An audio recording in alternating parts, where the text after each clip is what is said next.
Shalom, and welcome to another installment of Apostle GMS, giving all praises to Yahweh Shem Yahushai. Today's topic is going to be entitled The Gentiles and Romans, the 11th chapter. That's going to be a hot topic right there, okay? So we're going to basically, this is what I did. I'm going to have the elder read this. I looked up the word Gentile in the Zondervan's Compact Bible Dictionary, Common Bible Dictionary. Okay, I have other dictionaries here, biblical, historical dictionaries, and so forth.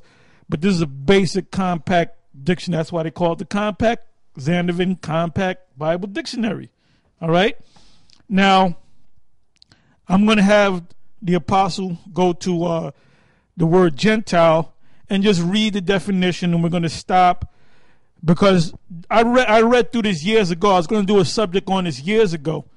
And when you read the definitions, sometimes they're on point and sometimes they're way off. So we're just going to read the definitions. We're going to stop. We're going to go to the scriptures. We're going to see what they say compared to what we say, and then it's going to lead us to going into the book of Romans, the 11th chapter. Romans, the 11th chapter, speaks about the Apostle Paul going to the Gentiles. These Gentiles that he went to were Israelites. They were not Edomites, Hamites, other nations, all right, as Ariah taught many years ago at One West, all right. These are Israelites that he went to. When his office was magnified, in other words, he went in the book of Acts, primarily in Acts 15, but you can go throughout the book of Acts, Acts 10, Acts 11, but Acts 13, and we'll go into that as well, Yahweh Shem Yahushai Ratazah, and it's going to speak about how he had an argument with the Jews about him going to the Gentiles. He says, see that you put it, well, he's arguing with the scribes and the Pharisees, the Jews, all right? And he says, therefore, we go to the Gentiles. And when you read that and you don't have the understanding, you're going to think that it's talking about Edomites, Hamites, Moabites, Ammonites, Ishmaelites, Elamites, other nations. It's not talking about that. It's talking about Israelites. You have Israelites that refer to Greeks or Grecians, which knew that they were Israelites, but they were raised up in these other nations outside of the land of Israel. All right? And but what you're going to find out is these Greeks that the apostles encountered, Paul, Peter, the Grecians in the book of Acts, the 6th chapter, and so forth, they're all referring to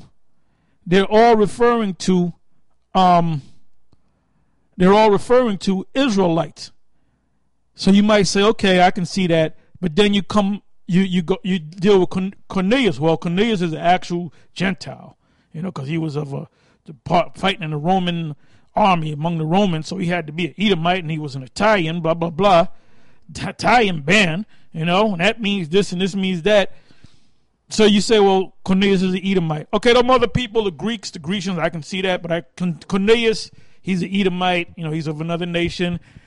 And Romans 11 chapter is referring to other nations, okay? That's all wrong.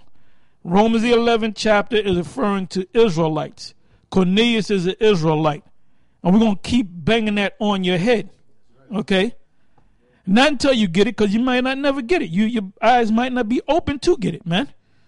So anyway, go ahead, Ak. You can start reading. Right, this is the Zondervan's Compact Bible Dictionary, page 195, under the word Gentiles. Nation, people. It says usually it means a non-Israelite people.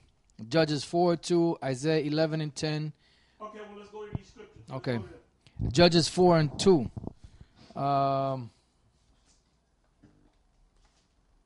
It's funny, we're just talking about. Okay, I got Yeah, Judges 4. This is the book of. Oh, that's Jude. They went to Jude. Yeah, mine went to Jude too. Yeah. Judges 4:2, you said? Khan. Yeah, it says, okay. And the children of Israel again did evil in the sight of the Lord when Ehud was dead. And the Lord sold them into the hand of Jabin, king of Canaan, that reigned in Hazor, the captain of whose host was Sisera, which dwelt in Harosheth of the Gentiles. So now click on the word Gentile. So, clicking on the word Gentile in the Blue Letter Bible, the word there in the Hebrew is Gawarya, which means nation, people. And I believe that is where you get the word Goyim from, which Goyim means nation, people. Now, I just wanted to say something on the word Gentile. Years ago, we went through this word. Matter of fact, when we had our old website back at the old school in Bridgeport, Connecticut, we did a page on the Gentiles. All right, our website consisted of many different pages. And one of the pages was the Gentiles. And we looked up that word back, even way back then, and the Latin word was gentilis, which means foreigner. Okay, now, even in the etymology dictionary, I looked the word up. They have many different definitions for the word, but they do put the word gentilis there, which I'll just read what it says. Gentilis also could mean pagans, heathens, as opposed to Christians. We know the Christians were Israelites, because in Acts, what is it, Acts, the book of Acts, the 13th chapter, the Israelites were called Christians. In Antioch, the 11th chapter, in Antioch, they were called Christians. Gentile is just a name that the Jews gave the Israelite foreigners, which simply means foreigner. They're saying, oh, these guys are Gentiles. They're of another nation, because they dressed like that other nation. They spoke the language of that other nation, so the Jews didn't want to accept them. You know, that's Simple. That's the simple and plain of it, you know. Yeah, because the scriptures speak about the simplicity in Yahushua, which means the scriptures are easy to understand, but the Lord has to open up your mind to understand it. It's not complicated. Yeah, and then Peter and then later Paul's job was to bring, they understood through the Spirit they were not Gentiles. They understood they were Israelites that were just blinded to their nationality. So their job was to bring them back through Yahushua, to bring them back mainly to Yahushua, to coming back into the truth. That was it. You know, that was their job.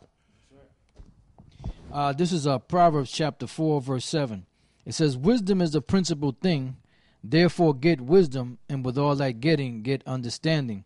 Now, the reason why I read that scripture is because, you know, when you read throughout the Bible, you know, there's different instances where when it speaks about the word Gentiles or heathens, it's talking about the other nations. But sometimes when it speaks about the Gentiles or the heathens, it's talking about the Israelites. You know, so you have to, the Spirit of the Lord has to give you that filter to be able to differentiate between the two. Because the first scripture we read from the Compact Bible Dictionary was Judges 4:2, and that was the actual Gentile. Now the next scripture they give is Isaiah 11:10.